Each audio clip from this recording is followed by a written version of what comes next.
Coming up on We Talk News this week, safe banking takes another hit in Congress and it is removed from the defense budget bill. Next week, New Jersey will start taking license applications for their new adult use legal market. Plus, the big gets bigger in the Bay State as Netta opens its third dispensary in Massachusetts. And yes, there's a weed recall in a Midwest state. Alaina Pinto will have it all on We Talk News next. Pro-Cannabis Media Programming and PCM TV is supported by Revolutionary Clinics, Massachusetts' #1 medical dispensary where the patient comes first, and by Salient Systems for Video Surveillance. You've got regulations, Salient has solutions for your security needs. And by Accounting Buds, your #1 CPA specialist for the cannabis industry. And by Artery Pay, easy, cheap, fun, and legal, just like cannabis should be. We are Pro-Cannabis Media.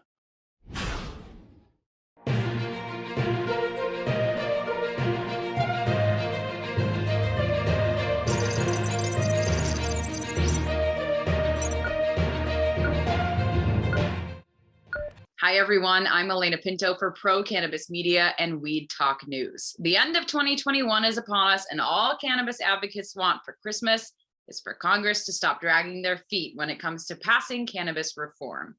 Comprehensive bills like the MORE Act, CAO Act, and SRA are all stalled, and it doesn't look likely that any of them will pass before next year's midterms, where Democrats are likely to lose control of at least one, if not both, chambers. This leaves us with the option to pass the safe banking bill, which lawmakers were trying to include in the must-pass National Defense Act. But out of fear it wouldn't be passed, it looks like language for cannabis banking protections has been nixed from the defense bill. Some advocates say the safe banking bill isn't worth pushing without including more social equity measures.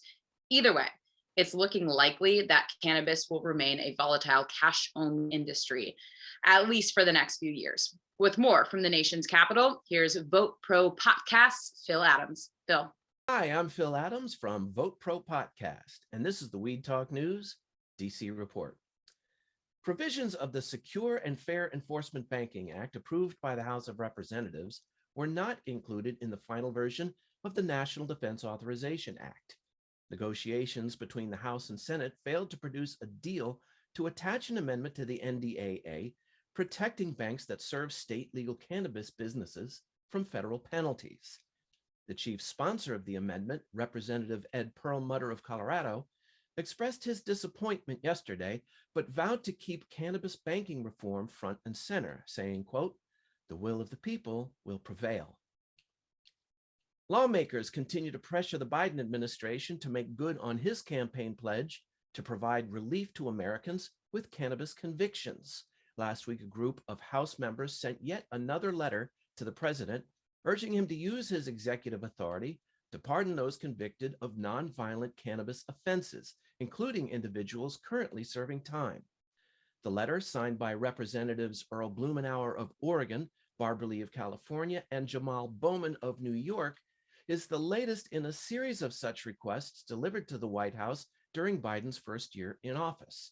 To date, however, the only pardons issued by this president were to Thanksgiving turkeys.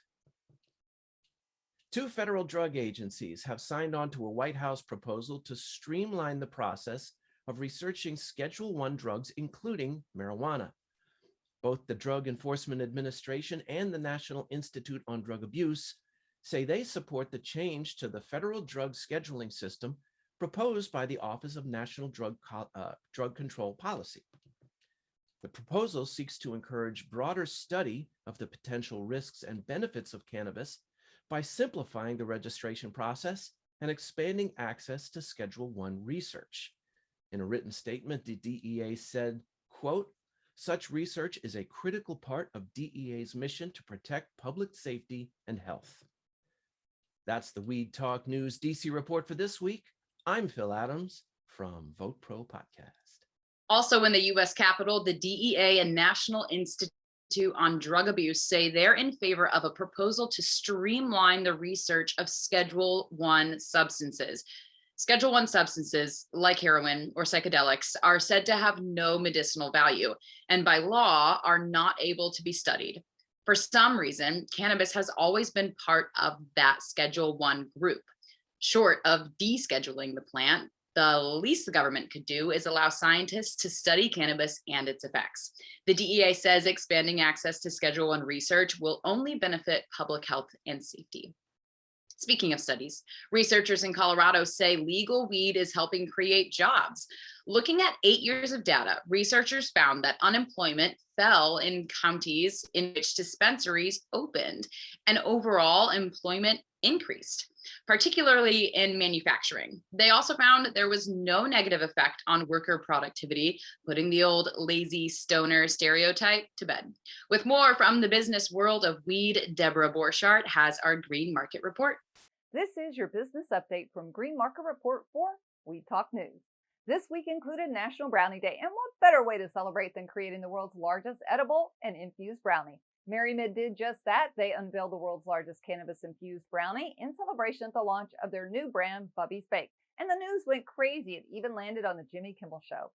There were a few acquisitions this week to discuss. Tilray is buying Breckenridge Distillery, a leading distilled spirits platform located in, you guessed it, Breckenridge, Colorado. They're widely known for their bourbon whiskey collection. They didn't disclose how much they paid for the company, but Tilray did say that the acquisition will be immediately accretive to EBITDA and will probably see cannabis-infused whiskey in the future.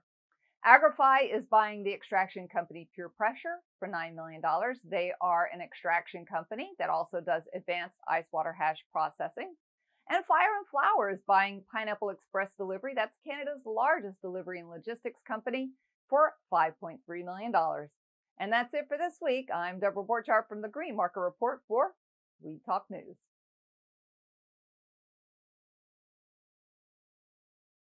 On Thursday, December 9th, the NACB and Emerge teamed up to host an all-day webinar called Race Forward, the Future of Social Equity Summit. Data shows that the U.S. still struggles to recognize the harm done to communities of color and the failed war on drugs. There were multiple panels featuring many of the movers and shakers in cannabis who continue to work toward federal and state reform. Lenise Martin, executive director of the Hood Incubator, Kelly Perez, the co-founder of Cannabis Doing Good, and many more took part in the all-day webinar.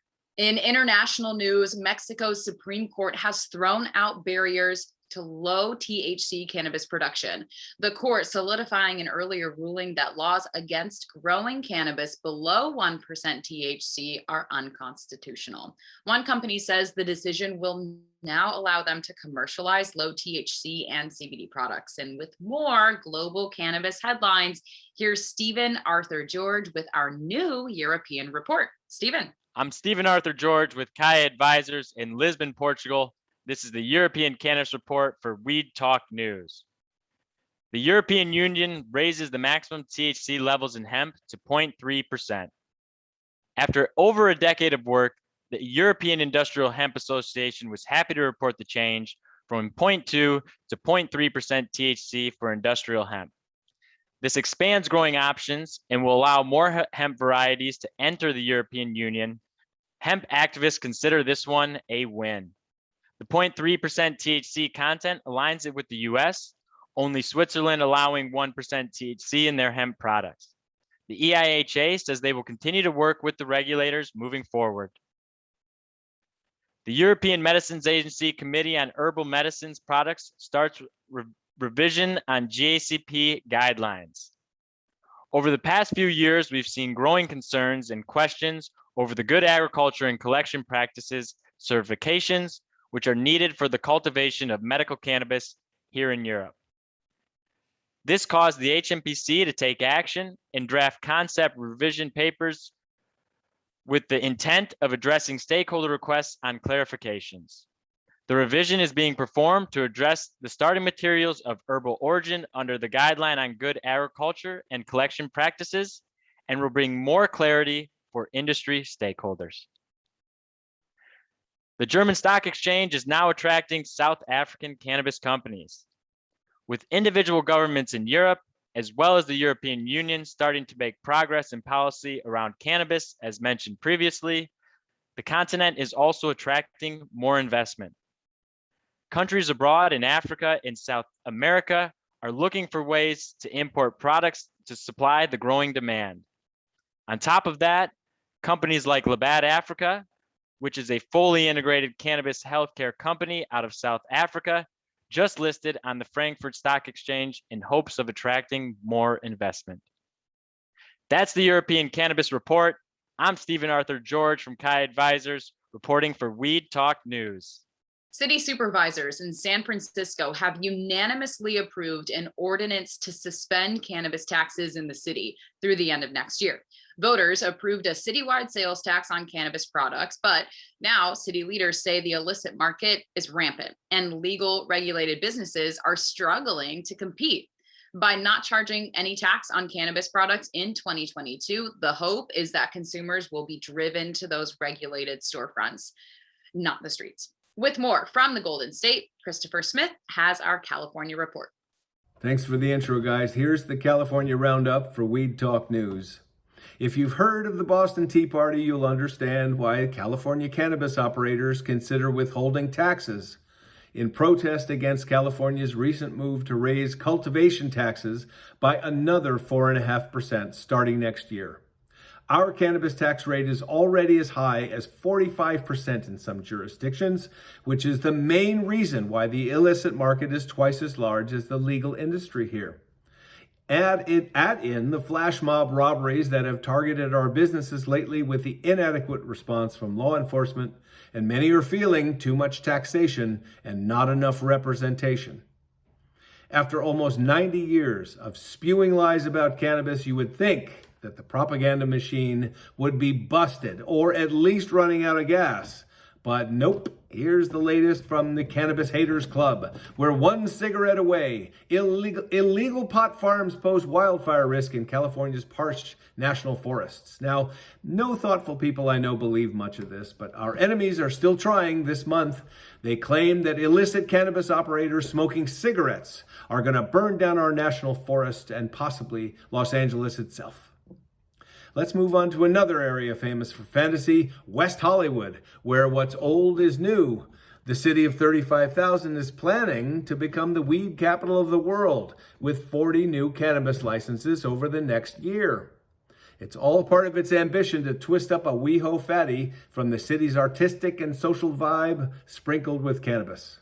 The new concept has a familiar name, Emerald Village. Following this yellow brick road are Patricia Arquette, Jay-Z, Bill Maher, and Woody Harrelson. Arquette's an investor in a cannabis lounge. Jay-Z has backed the parent company, recently bought the all-female run dispensary called Calma, while Maher and Harrelson are behind a lounge and dispensary that's currently under construction. And perhaps the Wizard of Oz himself, Jason Beck, will become the Wizard of WeHo. We don't know, but the city expects to find $6 million in annual taxes once all the licensed businesses are open.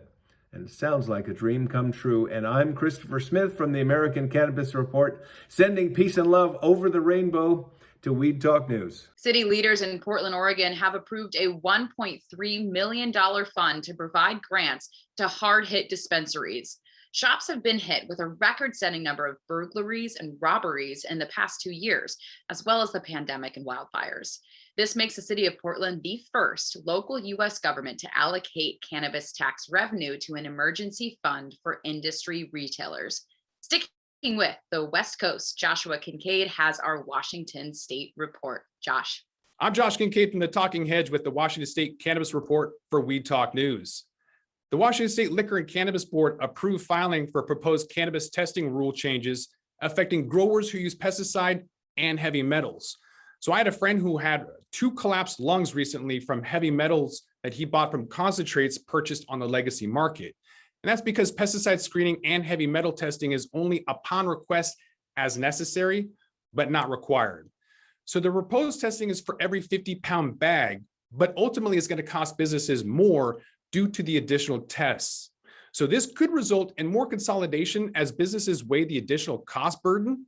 But on the flip side, consumers and patients alike may have more peace of mind, shifting consumer demand to brands that exercise pesticide and heavy metal-free methods, speeding up that capitulation.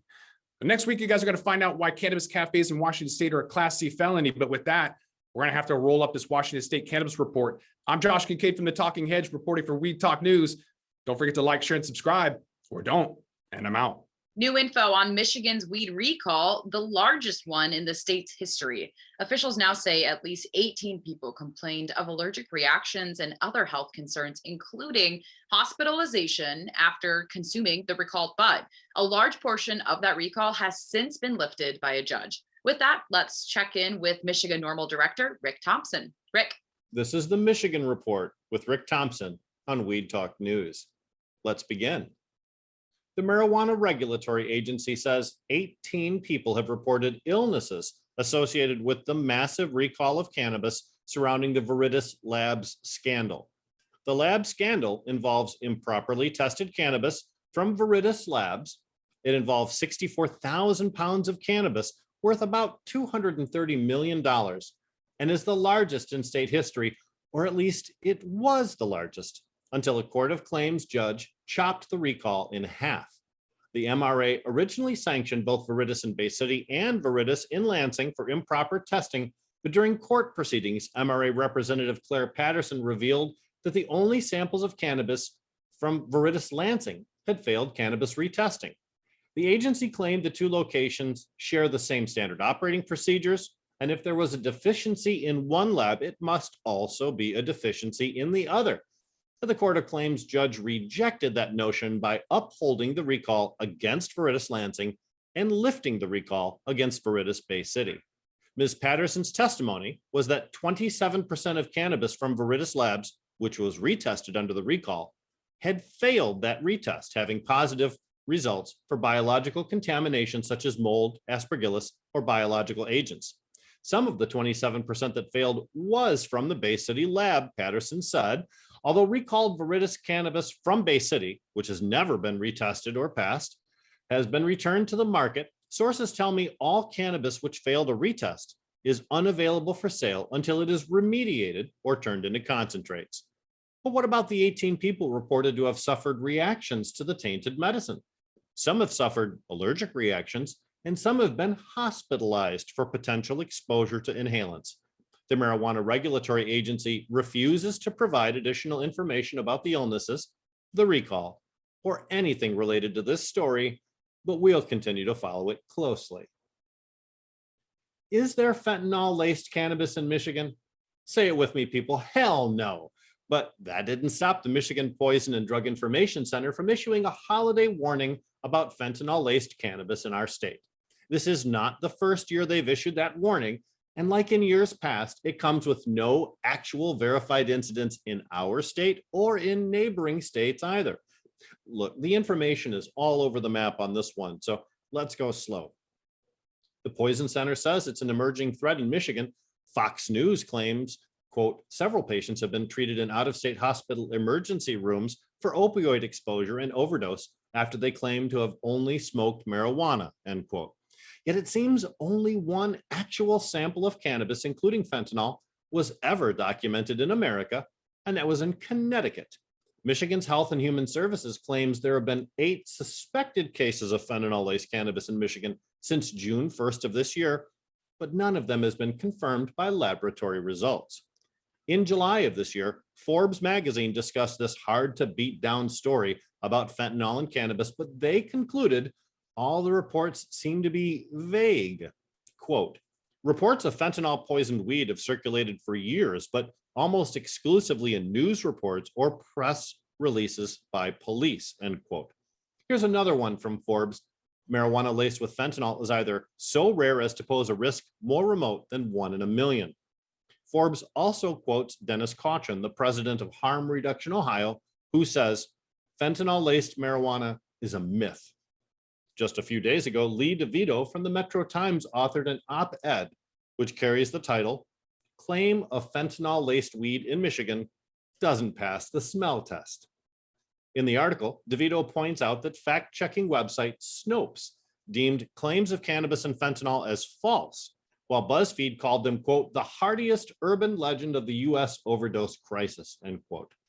DeVito writes that a number of reputable news sources have had to walk back their stories about fentanyl-laced pot after the victims admitted they were not being honest to first responders. Look, here's the bottom line. We can't stop Michigan government agencies from sounding the alarm, even if there is no clear and present danger to cannabis users. We can continue to be good advocates for our cause and bring facts to the table instead of fear-mongering. And we can continue on with our lives until and unless actual evidence is revealed, which would justify these annual notices from myopic and tone-deaf branches of government. And that's it for the Michigan Report with Rick Thompson on Weed Talk News. Also in the heartland, we've talked a lot about how Missouri's medical marijuana program has really taken off. And now it looks like the Show Me State is more determined than ever to show they can run an adult use market too. For more on what's happening there, Brandon Jones has our Missouri Report. Hey everybody, it's Brandon Jones again with Distribution Maven with your Missouri Cannabis Report for Weed Talk News. My first story today is, like you're talking about, Missouri is trying to get ready for the rec market here 2022. They've already started filing. As of December, we could pre-file for legislation to be passed for bills here in the next year. So one of the things that they filed on, there's actually 7 bills that have already been pre-filed, and one does definitely touch on recreational use. Another one talks about social equity, giving tax benefits to those who are owned by either minorities, women, or veterans that have been injured. So they would all get a tax benefit. Another big bill that's going to be passed is not allowing medical use of cannabis to be used against people in family court anymore.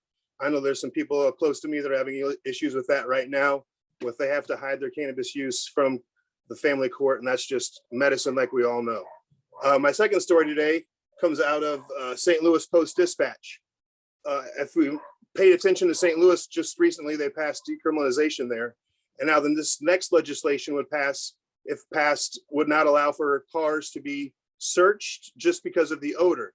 And not just cars, they are also talking about adding this to private residents as well. So simply because there's an odor of cannabis in the air does not mean that a crime is taking place, because like we said, there is medical cannabis here in Missouri, and hoping to have rec here in 2022. Let's go Missouri, get out, sign the vote, let's get it passed. Thank you guys again. This is Brandon Jones from Distribution Maven through Missouri Cannabis Report for Weed Talk News. Have a great weekend, guys. The Vermont Cannabis Board is choosing not to include some recommended labels on cannabis packaging. The Vermont Medical Society had urged the inclusion of warnings for things like psychosis, impaired driving, addiction, and uncontrollable vomiting, among others. But one board member says they didn't want to overload labels and would instead provide safety flyers for people purchasing cannabis.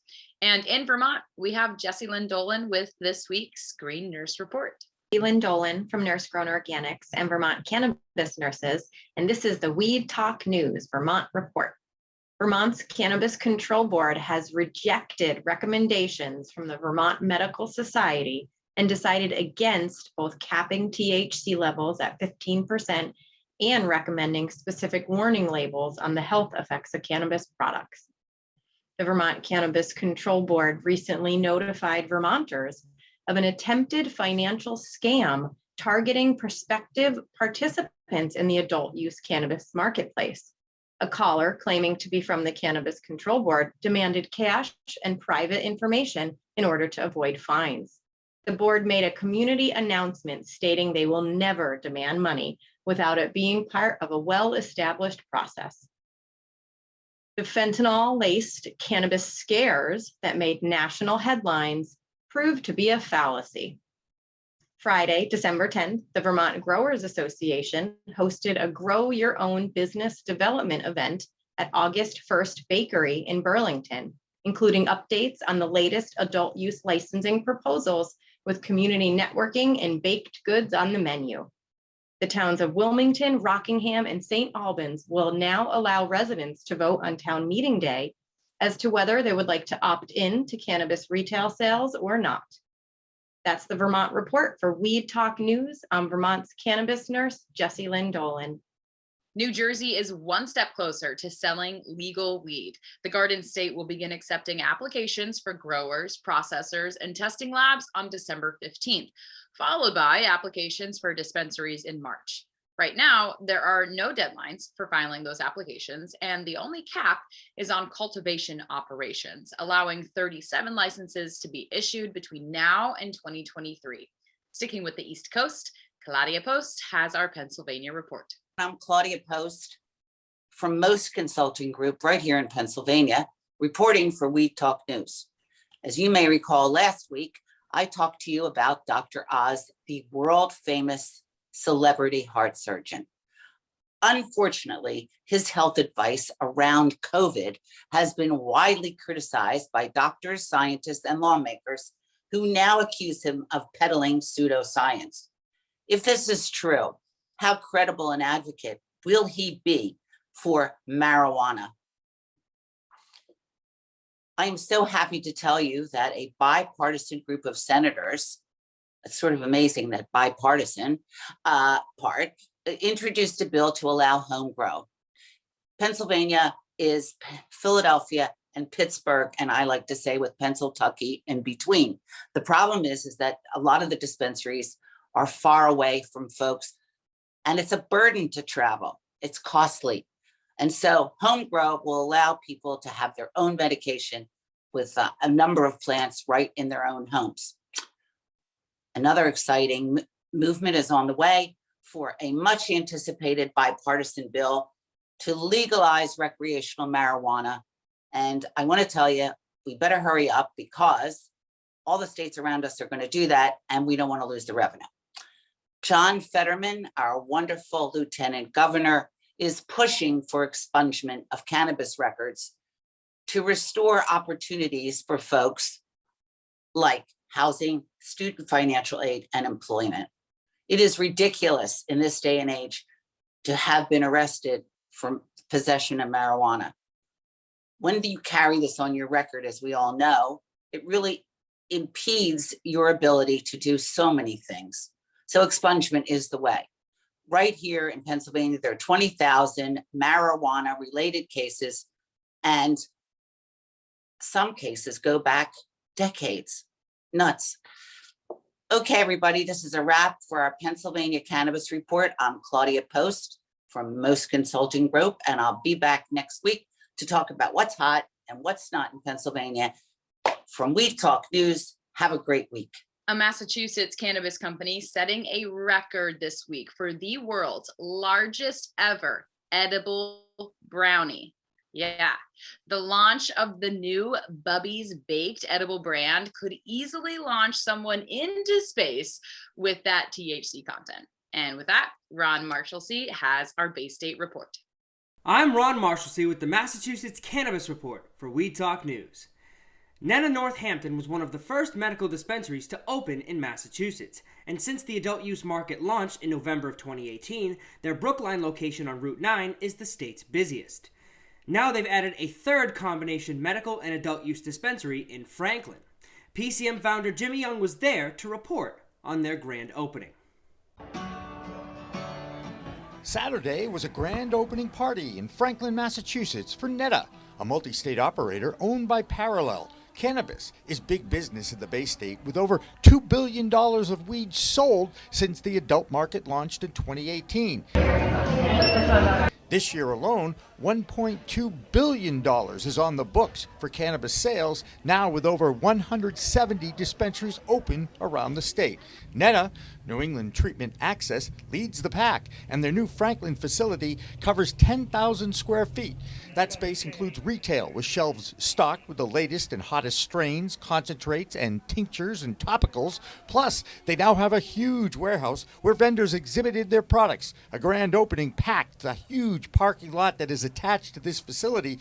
But whenever those doors open for legal sale at a dispensary, there is a huge relief and celebration from staff. Such an incredible and special moment. We are completely over the moon with excitement. I can't believe that the day is here. You know, we've really been planning and awaiting this day for, it seems like, almost 2.5 years. And to be here, we have beautiful weather. This is our first grand opening where it's not snowing and raining and totally freezing. So it really worked out. We're so thrilled that the day's finally come.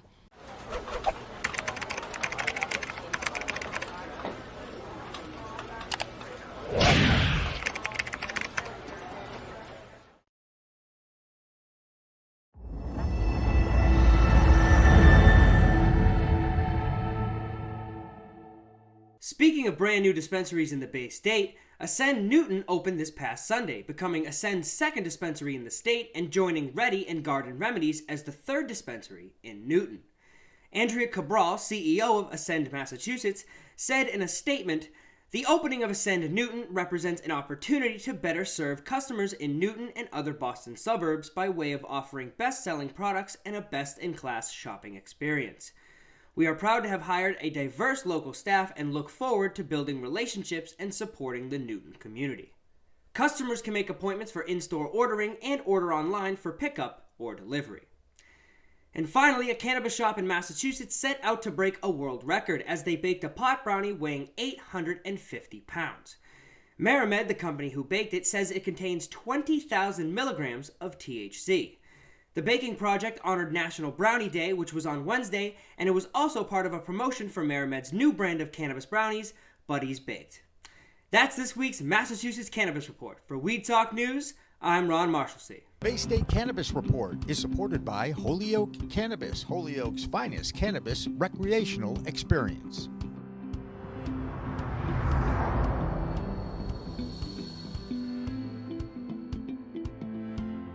We may be entering year 3 of a global pandemic, but at least cannabis gatherings are seeming to find some footing. Social gatherings have largely been put on pause, including for the cannabis industry. But Sensi magazine recently got their team back out there, specifically at Boston's House of Blues. Our own Jimmy Young was there in the weeds with Sensi's team.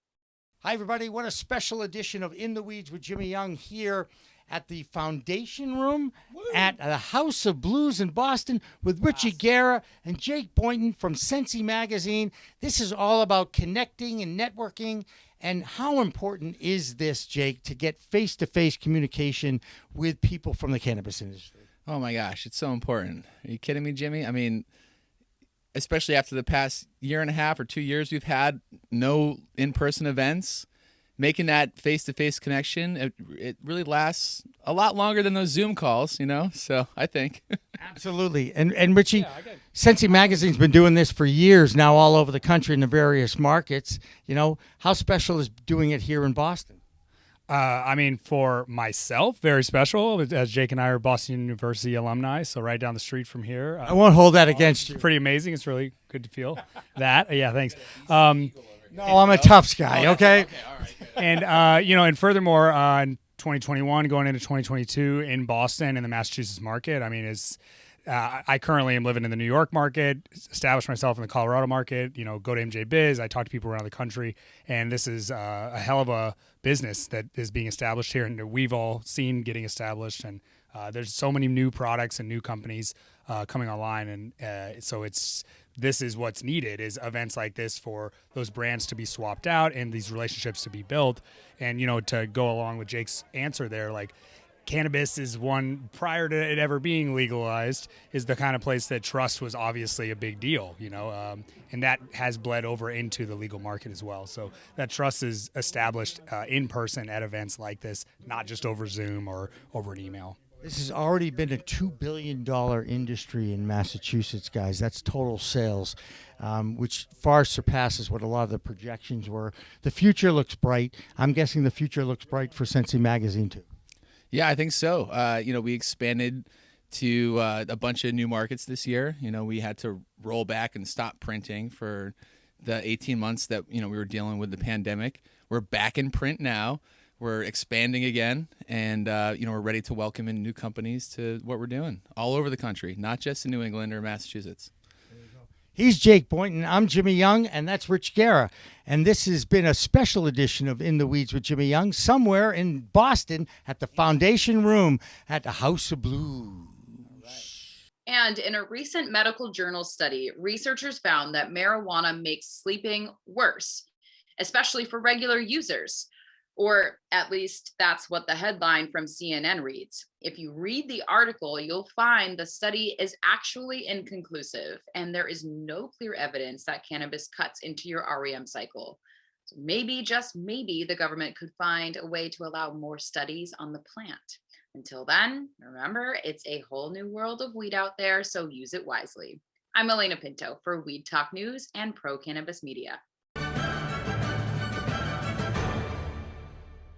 Weed Talk and In the Weeds are two productions of Pro Cannabis Media supported by Revolutionary Clinics, one of the top medical cannabis dispensaries in the Massachusetts area, now with 3 locations in Greater Boston, 2 in Cambridge and 1 on Broadway in Somerville.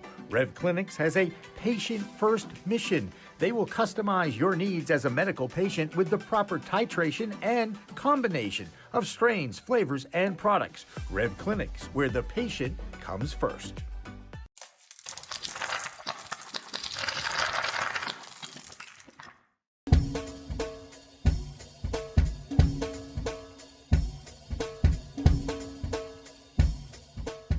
Difference is building a solution for that individual, not just a custom, here's a box, here's a video, here's how you make your VMS. We custom design and custom build every situation for exactly what the customer needs. And we keep the costs low. We have multiple tiers, as far as what you're looking at on the cost side of things. If you want a one-time, where you just pay one initial cost, we have that. If you want to maintain your system and have the highest protection and highest capabilities and highest upgrades at all times, we have different plans for you. But we scale it so it's scalable and affordable 100%.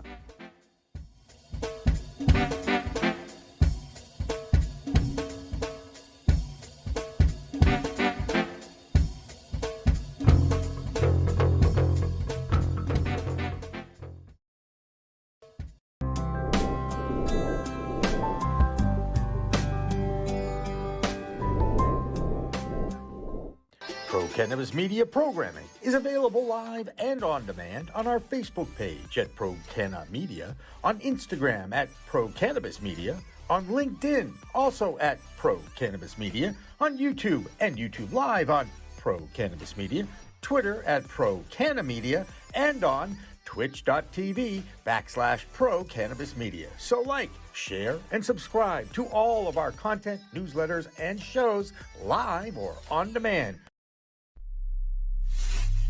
We are Pro Cannabis Media.